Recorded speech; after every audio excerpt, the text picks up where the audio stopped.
നഈം ഉസ്താദിനെ മറന്നുപോയോ നിങ്ങൾ? അല്ലെങ്കിലും മരണത്തെയും വേദനകളെയും സങ്കടങ്ങളെയും പെട്ടെന്ന് മറക്കാൻ പടച്ചോൻ തരുന്നൊരു കഴിവുണ്ടല്ലോ, അത് വലിയ സൗഭാഗ്യമാണ്. ആ ഒരു കഴിവ് മനുഷ്യനില്ലായിരുന്നുവെങ്കിൽ നമ്മളൊക്കെ സങ്കടപ്പെട്ട് എന്തോ വിഷാദ രോഗത്തിനടിമയായിക്കൊണ്ട് ഭ്രാന്തന്മാരെ പോലെ അലഞ്ഞു തിരിഞ്ഞ് നടക്കേണ്ടി വന്നേനെ. പക്ഷേ നഈം ഫൈലിയുടെ കാര്യം എത്രയോ അത്ഭുതമാണ്.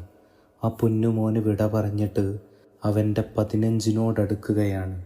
എന്നിട്ട് പോലും അവനെക്കുറിച്ചുള്ള നന്മകൾ നമ്മുടെ മനസ്സിൽ നിന്ന് മാഞ്ഞു പോകുന്നില്ല.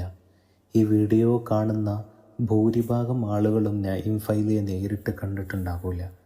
അവൻ്റെ പാട്ടുകൾ അവൻ മരിക്കുന്നതിന് മുമ്പൊരു പക്ഷെ നിങ്ങൾ കേട്ടിട്ടുണ്ടാകില്ല. പക്ഷേ എന്തോ ഒരു മായാജാലം പോലെ നഈം ഫൈലിയുടെ മരണത്തിന് ശേഷം ഒരുപാട് ആളുകൾ അവനെക്കുറിച്ച് മനസ്സിലാക്കാണ്. അറിയാത്ത, നേരിൽ കാണാത്ത അവനിക്ക് വേണ്ടി 1000 ദുആകൾ നിത്യം അവൻ്റെ ഖബറിലേക്ക് ചെന്നെത്തുകയാണ്. ഇതിനേക്കാളും വലിയ സൗഭാഗ്യം പിന്നെ എവിടുന്ന് കിട്ടാനാണ്? അതെ, നഈം ഫൈലി വിട പറഞ്ഞിട്ട് മാസം പകുതി പിന്നിടുമ്പോഴും അവൻ്റെ ഓർമ്മകൾ ഇവിടെ വീണ്ടും നിറഞ്ഞു നിൽക്കുകയാണ്. നഈം ഫൈലി പാടിവെച്ച മദ്ഹ് ഗാനങ്ങളിലൂടെ, അവൻ്റെ ഖതീബായി സേവനമനുഷ്ഠിച്ച മഹലിലെ ആ സ്നേഹ സൗഹൃദങ്ങളിലൂടെ, അവനിവിടെ ഉണ്ടാക്കി വെച്ചിട്ടുള്ള അവൻ്റെ കൂട്ടുകാരന്മാരിലൂടെ, വിശുദ്ധ ഖുർആൻ മനഃപ്പാഠമാക്കി അവൻ്റെ അധരങ്ങളിലൂടെ ഈ ലോകത്തിന് സമർപ്പിച്ച അള്ളാഹുവിൻ്റെ കലാമിൻ്റെ ഓർമ്മകളിലൂടെ.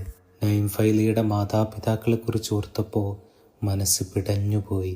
എത്രയെത്ര പ്രതീക്ഷകളായിരുന്നു ആ ഉമ്മാക്കുപ്പാക്കുണ്ടായിരുന്നത്. മകനെ ഹാഫിളാക്കുക, ഇൽമ പഠിപ്പിക്കാൻ വേണ്ടി അയക്കുക എന്നൊക്കെ പറയുമ്പോൾ അതിൻ്റെ പിന്നിൽ ഒരുപാട് പ്രയത്നങ്ങളുണ്ട്, ഒരുപാട് വെല്ലുവിളികളുണ്ട്. അതിനെയെല്ലാം അതിജീവിച്ചിട്ടായിരുന്നു ആ മാതാപിതാക്കൾ ആ പൊന്നുമോനെ പ്രതീക്ഷയോടെ വളർത്തിയത്. ആ പ്രതീക്ഷകൾക്ക് നഈം നല്ല രീതിയിൽ അതിന് മാതാപിതാക്കൾക്ക് സപ്പോർട്ട് ചെയ്തിരുന്നു.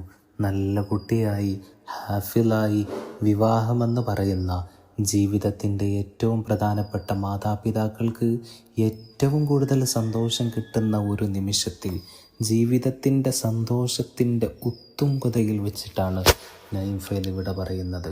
ക്ഷമയുടെ വലിയ ഒരു ലോകം തന്നെ ആ മാതാപിതാക്കൾക്ക് അള്ളാഹു നൽകട്ടെ, ആമീൻ.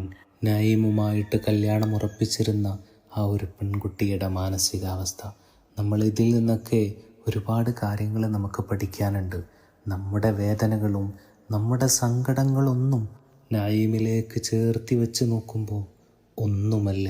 നമ്മളൊക്കെ ഭാഗ്യവാന്മാരാണ്. നമ്മുടെ ഹലാലായ സ്വപ്നങ്ങൾ, നമ്മുടെ ഹലാലായ സന്തോഷങ്ങളെ അള്ളാഹു നിറവേറ്റി തരട്ടെ. നമ്മിൽ നിന്ന് വന്നുപോയ തെറ്റുകുറ്റങ്ങളെ അള്ളാഹു വിട്ടുപുറത്തു മാഫാക്കി തരട്ടെ. റബ്ബേ, നഈമിന് നീ സ്വർഗം നൽകണം തമ്പുരാനെ. പാപികളായ ഞങ്ങളുടെ ദുആഇനെ നീ തട്ടിക്കളയരുതേ റബ്ബേ. ആമീൻ യാ റബ്ബൽ ആലമീൻ.